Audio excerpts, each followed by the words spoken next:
আসসালামু আলাইকুম ভিউয়ার্স, আশা করি আল্লাহর রহমতে সবাই ভালো আছেন। আজ আরও একটি ক্লের ভিডিও নিয়ে হাজির হলাম।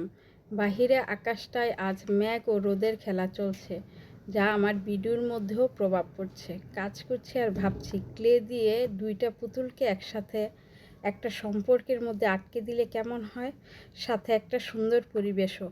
যেভাবে আমার মনের ভাবের উদয় হয়েছে, ঠিক সেভাবেই আমি ক্লের ক্রাফটটা তৈরি করলাম। এটা আমার হাতের কাজ, তাই বলে সুন্দর করে মনের ভাবটাও প্রকাশ করলাম। সেম আমাদের জীবনেও আমরা সবাই নিজেকে নিয়ে ভাবি, জীবনে অনেক কিছু করব, মনের স্বপ্নগুলো দিয়ে জীবনটাকে সাজাবো। প্রত্যেকটা মানুষের ভেতর ও বাহিরে দুরকমের থাকে। ভেতরের মানুষটা মনে মনে কোনো না কোনো স্বপ্ন লালন করে, যে স্বপ্নটা চিরসবুজ, যেটা শতকরা প্রায় 80% লোকেরই বাইরে আসতে আসতে লাল রক্তবর্ণ ধারণ করে। এটাই হলো বাস্তব জীবন।